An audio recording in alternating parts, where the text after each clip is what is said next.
Right now, though, I want to welcome to the program the Arizona State Director for Students for Concealed Carry on Campus, Cody McKenzie. And Cody, thanks very much for coming on the program tonight. Hey, Cam, thanks a lot for having us. I really appreciate it. You bet. I know that the empty holster protest is going to be coming up here in just a couple of weeks, and I imagine that students who are supportive of campus carry are going to be, I hope, very active this year in Arizona, because it looks like the campus carry bill is dead for this legislative session.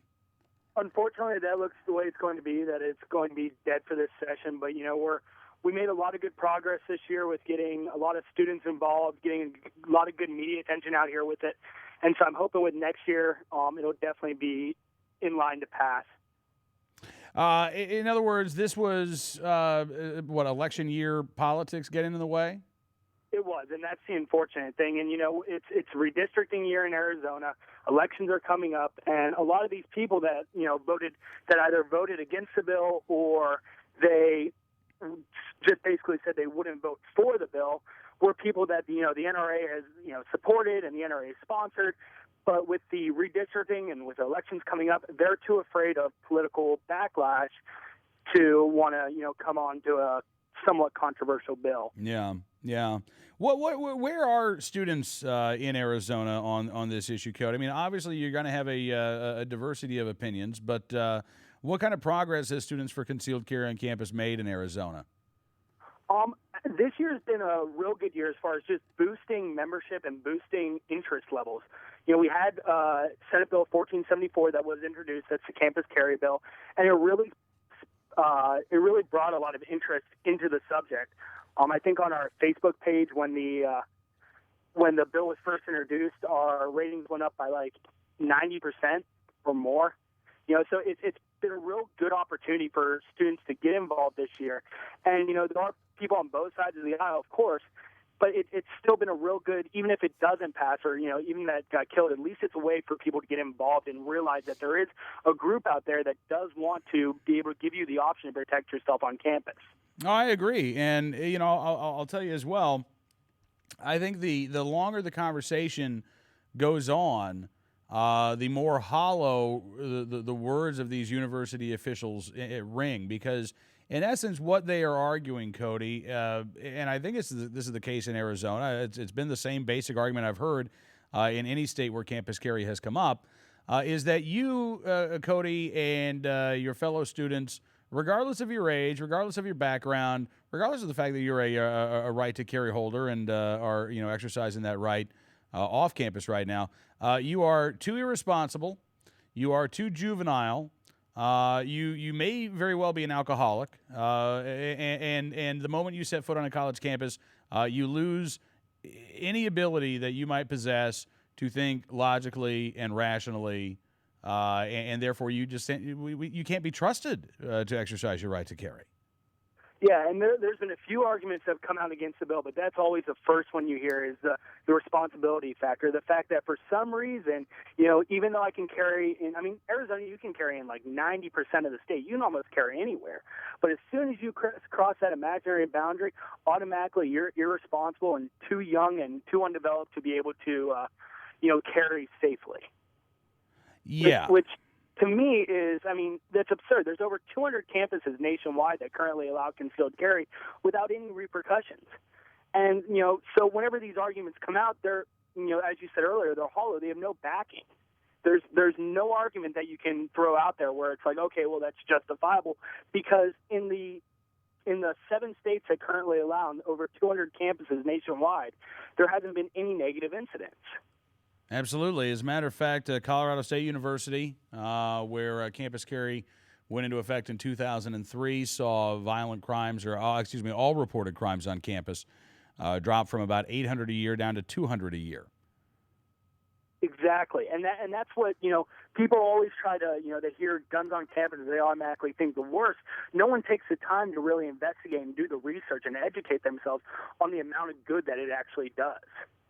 Well, that's true. And, again, all you have to do, Cody, is do a quick news search. I did this literally a few seconds ago. I just typed in campus robbery. 2 Clark Atlanta students robbed 14 hours ago. A Florida A&M University robbery startled students 5 hours ago.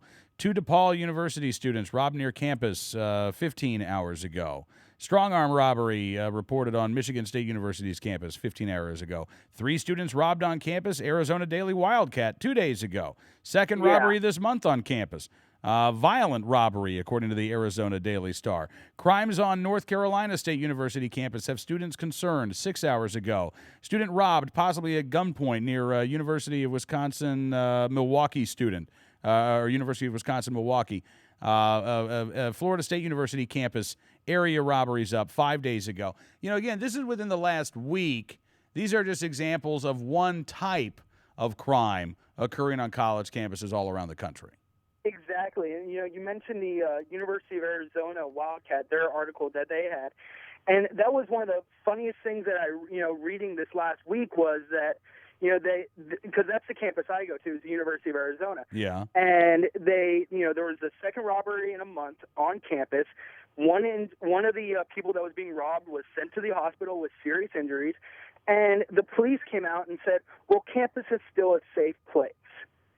Well, the police can't be everywhere all the time. I mean, these people, they were in a group, they were walking in a well-lit area, which is, whenever you read the what to do to keep safe on campus, these are all the things that they tell you to do.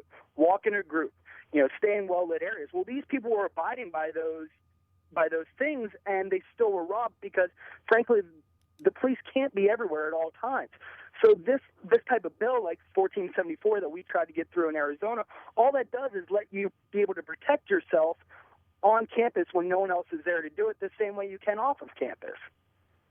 Well, absolutely. And again, I think as more people understand this, and as more students hopefully start to just to think, it's not even a matter of, listen to both sides, but think about what both sides are saying here. On the one hand, you have a group of individuals, university administrators and officials, saying that you're not responsible enough to exercise your right to carry, that campuses are safe, when clearly a no guns allowed sign is not enough to prevent bad actors from going on campus and engaging in these violent robberies.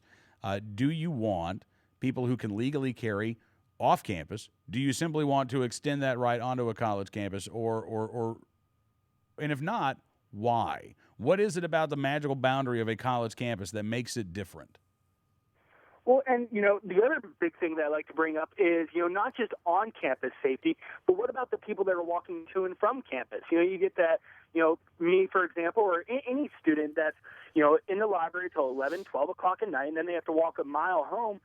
How are they supposed to protect themselves on that mile walk home?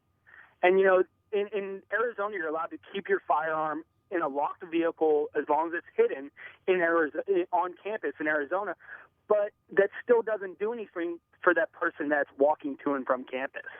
And that's another thing that I like to bring up a lot, because people don't realize all these things. They don't realize all the intricate parts of this bill that would, like I said, just allow you to protect yourself. Mm-hmm.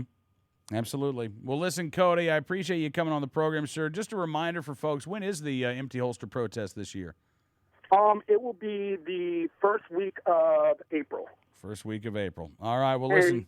Yes, sir. And you can find out more information about it at concealedcampus.org. All right. Cody McKenzie, Arizona State Director with Students for Concealed Carry on Campus. Thanks again for coming on the program tonight, sir, and look forward to doing this again soon. Thank you so much. Have a nice night. You too.